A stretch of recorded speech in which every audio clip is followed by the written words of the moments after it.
కూడా కొంత బర్న్స్ అని చెయ్యి మీదను కాలు మీద లోపల చాలా వరకు స్మోక్ అంతా వెళ్ళిపోయింది గుండెల లంగ్స్లోకి. దానికోసం ఇప్పుడు బ్రాంకోస్కోపీ చేస్తూ ఉన్నారు. ఆల్రెడీ ఇంకో పసిబిడ్డ కూడా చనిపోయింది. చాలా బాధ అనిపించింది. దాదాపు 30 మంది పిల్లలు ఈ సమ్మర్ క్యాంపు సంబంధించిన దురదృష్టకరమైన సంఘటన. So quiet an unfortunate incident. So ఈ క్రమంలో నాకు ప్రత్యేకించి ఈ సందర్భంగా నాకు ప్రత్యేకించి ఫోన్ చేసి గౌరవ ప్రధానమంత్రి శ్రీ నరేంద్ర మోదీ గారు నాకు ఫోన్ చేసి పరిస్థితి గురించి వాకప్ చేసి ఆయన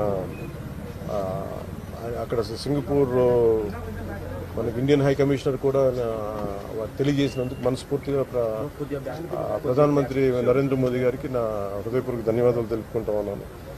అలాగే మీటింగ్లో ఉండగానే నారా చంద్రబాబు నాయుడు గారు గౌరవ ముఖ్యమంత్రి నారా చంద్రబాబు నాయుడు గారికి ఫోన్ చేసి కూడా వాకప్ చేశారు. వారికి కూడా అలాగే ఆంధ్రప్రదేశ్ మాజీ ముఖ్యమంత్రి శ్రీ జగన్మోహన్ రెడ్డి గారికి కూడా నా ధన్యవాదాలు తెలియజేస్తాను. తమిళనాడు మాజీ ముఖ్యమంత్రి శ్రీ ఎడప్పాడి పళనిస్వామి గారికి, కేంద్ర మంత్రులు కిషన్ రెడ్డి గారికి, బండి సంజయ్ గారికి, ఆంధ్రప్రదేశ్ ఉపసభాపతి రఘురామకృష్ణదాస్ గారికి, రాష్ట్ర మంత్రులు అచ్చెన్నాయుడు గారు, నాదెండ్ల మనోహర్ గారు, దుర్గేష్ గారు, బీజేపీ ఓబీసీ మోర్చా అధ్యక్షులు డాక్టర్ కె లక్ష్మణ్ గారు, BRS working president Shri KTR గారు, అలాగే మిగతా ఎంపీలు ఎమ్మెల్సీలు హరీష్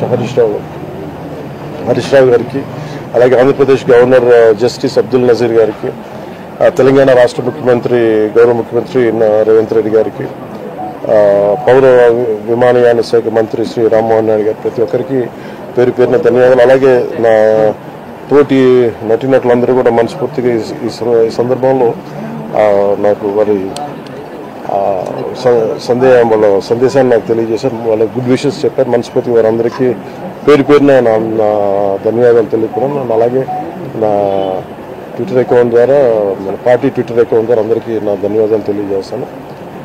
మీ అందరికీ కూడా ప్రతి ఒక్కరు, అలాగే జనసేన నాయకులు కార్యకర్తలు చాలామంది పూజా కార్యక్రమాలు నిర్వహించి త్వరగా కోలుకోవాలని చేశారు. వారికి కూడా ప్రత్యేకించి ధన్యవాదాలు. బట్ అన్ఫార్చునేట్ ఏంటంటే ఈరోజు నా పెద్ద కొడుకు అకిరా పుట్టినరోజు. అదే రోజు నా రెండో కొడుకు ఈ విధంగా జరగటం కొంత అన్ఫార్చునేట్ కోఇన్సిడెన్స్ అనిపించింది. But strange. బట్ ఎక్కడ ప్రోగ్రామ్స్ ఆపలేదు, నేను చేసుకుంటూ వెళ్ళిపోయాను. కానీ మేబీ ఈరోజు సాయంత్రం నేను వెళ్ళి ఒకసారి అక్కడ, అలాగే ఇండియన్ హై కమిషన్ గారితో మాట్లాడాను. సో వాళ్ళు కూడా పంపించి ఏం జరిగింది అని మొత్తం తెలుసుకొని చెప్పారు. అప్పుడు అవసరమైన సహాయ సహకారం చేస్తామని చెప్పారు. సో మనస్ఫూర్తిగా మీ అందరికీ పేరు పేరున, మీడియా మిత్రులందరికీ ప్రతి ఒక్కరికి పేరు పేరున ధన్యవాదాలు.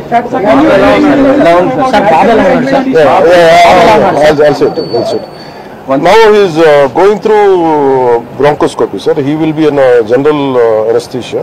He will be going through bronchoscopy. Is he out of danger? Yeah, I think because the problem is it will have a long-term impact. Because the kind of smoke they must inhale, I don't know how. So it will take some time actually to get the complete details.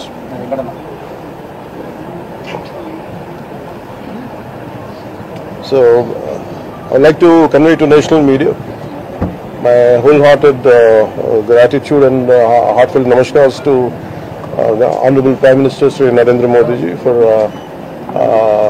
giving me a call and assuring me that everything is going to be all right. And he gave a great support through Indian High Commission in Singapore in a tragic incident which happened today. My son is being a part of it. And they were supposed to attend a summer camp with 30 students. And